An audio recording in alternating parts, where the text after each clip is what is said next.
Good morning everyone! It's 6 o'clock in the morning and papunta po kami ngayon sa bukid kasama ko si Papa. Ando na sa unahan. Let's go!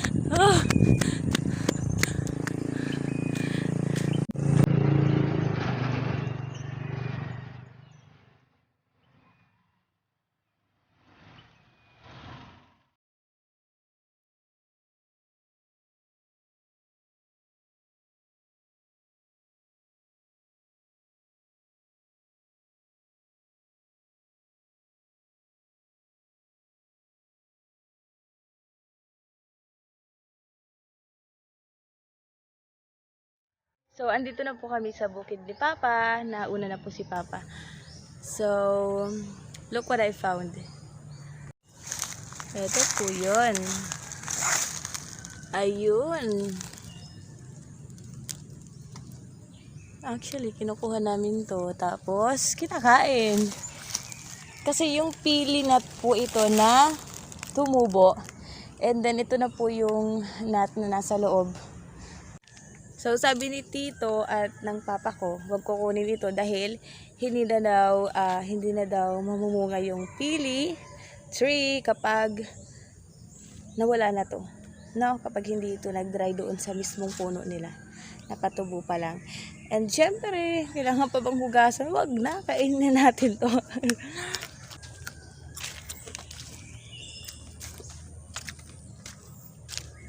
Pupunta na tayo doon sa farming project. So yun, pupunta tayo doon para kasi magtatanim pa ako ng ibang seeds like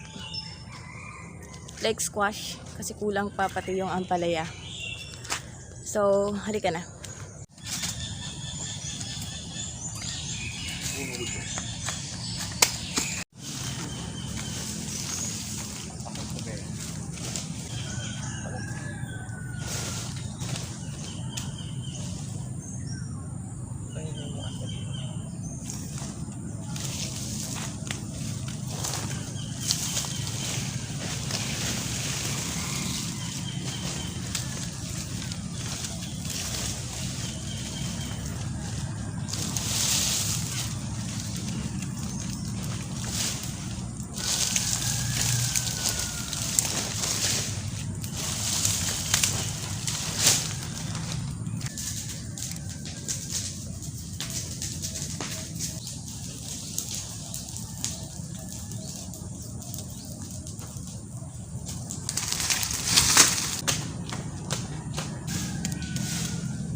Look at this ube. Tumutubo na siya. Ube. Let's place it here.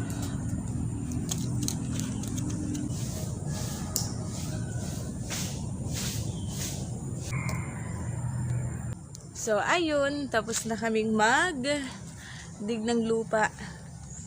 Yung paligid ng mga halaman, kailangan nila yun para tumubo yung ugat nila ng maayos. And si Papa ay nag-igib ng tubig dahil mapaliguan namin sila. Char, dahil po mainit ang panahon ngayon.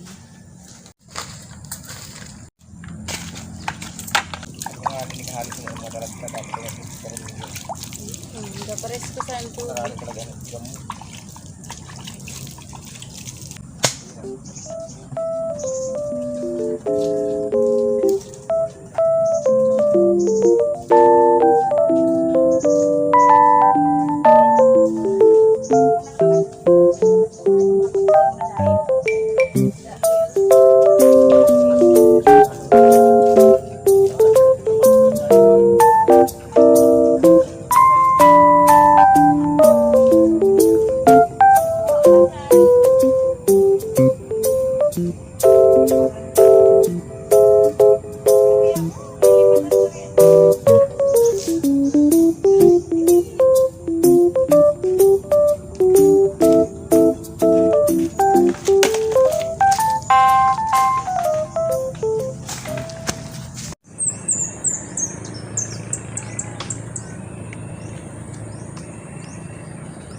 Pupunta natin si Papa dahil siya ay kumuha ng buko.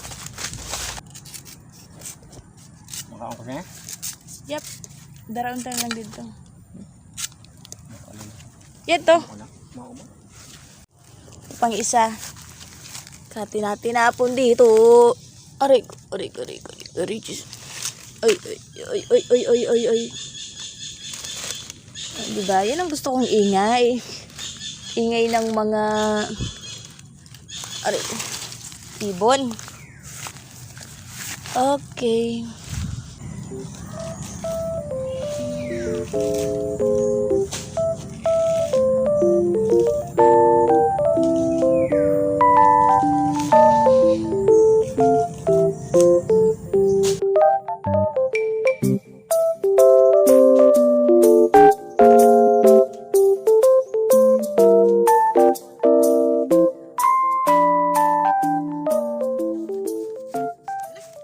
Ay, pauli na kami because it's already 7 in the morning.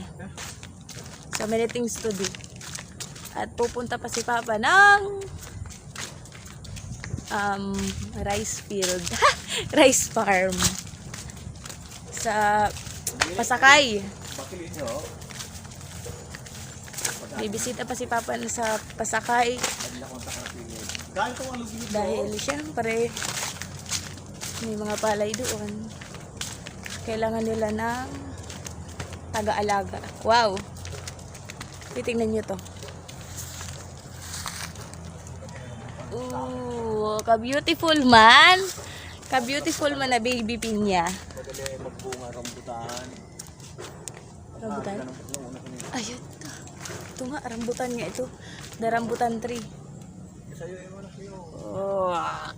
Ay, taba ko na part. So, uwi na po kami. Bye-bye. Thank you for watching.